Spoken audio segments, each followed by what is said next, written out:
as these lies, and there's so many of them, as these lies unravel and get exposed, confidence is going to break more and more and more, to the point where something somewhere, I can't tell you what it is, I can't tell you which of the 5 areas it will be, geopolitics, politics, finance, I don't know what area it's going to be, but something is going to break. And as everything else is boiling, everything else is going to break. What just came out a week and a half ago? The FDA said, yeah, ivermectin works. Ivermectin's safe. And what were we listening to during COVID? Oh, stop, y'all. It's for cows and horses. Don't eat horse paste.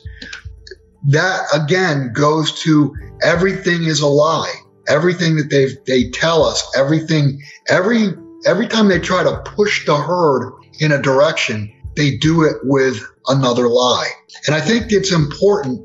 These lies are starting to unravel. And one lie that's going to unravel, in my opinion, as I said, I think Biden's either going to step down or get impeached or whatever. But that's going to hurt the dollar. It's already hurting the dollar. I mean, foreigners, how confident can a foreigner be that wants to put money into a safe haven? It used to be the U.S. because we had a hard, fast, and just rule of law. And the rule of law now is gone. And to see the leader of the United States, took millions upon millions of dollars in bribes, how much confidence is that going to give to foreigners to put money into the U.S.? And I've said this for 10 plus years, the entire system runs on confidence. And the point I'm trying to make is, as these lies, and there's so many of them, as these lies unravel and get exposed, confidence is going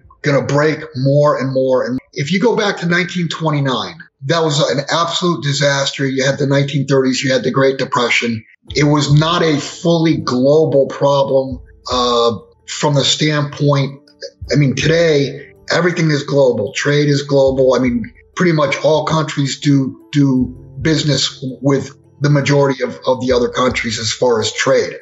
Same thing goes for finance. But back in the 1930s, because we didn't have computers, we didn't have instant information, and there were areas that were completely unaffected by the Great Depression. Today, that's not the case. And one other big important difference was, back then, you had currencies that were real money. They were backed by gold. In other words, dollars were derivatives of gold. Dollars were exchangeable into gold. Today, that's not the case. The case today is probably 60 to 70% of the central banks worldwide use dollars as their main reserve currency. So you're using a currency that's issued by a bankrupt, by an insolvent entity. What happens when the U.S. goes down? Are these other countries going to be unaffected? No, their central banks will collapse and their currencies are going to collapse. So this is truly, it's truly a global event, whereas the last, real bad depression was not totally global. Yes, it affected Europe. Yes, it affected the United States. Asia was relatively unaffected. You had Russia relatively unaffected. South America, Africa. Where were they back in the 1930s? They were still probably still sending smoke signals for communication. So today's different because it's all engulfing and information is pretty much immediate. And the other thing is, from a supply chain standpoint, you didn't have, back then, you did not have just-in-time supply chains. You had logistics, more difficult logistics, but today you could have one thing break in a supply chain and all of a sudden the car doesn't get built. We saw that with chips. There's so many industries now that are just-in-time inventory that if something gets tripped up, the final product is not going to be made. Everything is at a boiling point right now. I was a broker for 23 years. I was a branch manager for 12 years. up until 2006. I went through the 87 crash, the sovereign debt crisis in the early 90s, the long-term capital in 1997, the dot-com bubble, and ended up leaving the country prior to the great financial crisis because I knew something very bad was going to happen. And then obviously I've seen what's happened since then. It just feels to me that all of those crises wrapped up together, we're at the doorstep of the culmination of all of it.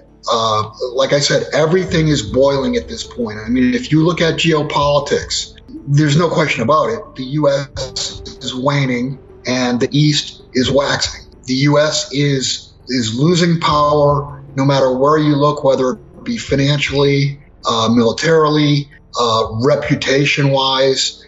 I mean, foreigners are looking at the U.S. from a rule of law standpoint, and they have to be laughing. So from a geopolitical standpoint, the U.S. is, at this point, probably have lost the leadership of the world, but at least is losing leadership to the world. And I think the only comparison you can make, and in the article I talked about, I just mentioned that from the 1600s on in the West, you had the Dutch leading the world, then you had the Spanish, then the French, then the British, and then the U.S. after Bretton Woods. I think the only real comparison that you can make of a power, losing that power would be the Roman Empire. The United States, I mean, obviously from a time standpoint, the Roman Empire, but what the U.S. has done, what they did as far as building power and what they've done to lose power completely dwarfs how bad it was Rome's fall. I mean, this is a changing of the guard, and at this point, there's nothing that's going to stop that. Internally, politically, think about all of the divisiveness that's going on in this nation. You've got right versus left. You have racial disparity. You have gender disparity. You have vaxxers versus anti-vaxxers. You've got maskers versus anti-maskers. Divisions, and I equated it to a pie that now has 100 different slices. It's been sliced and diced 50 times, leaving 100 pieces. And the problem is those pieces that get cut in half, it's past the point of dislike, and it's entered the realm of hate.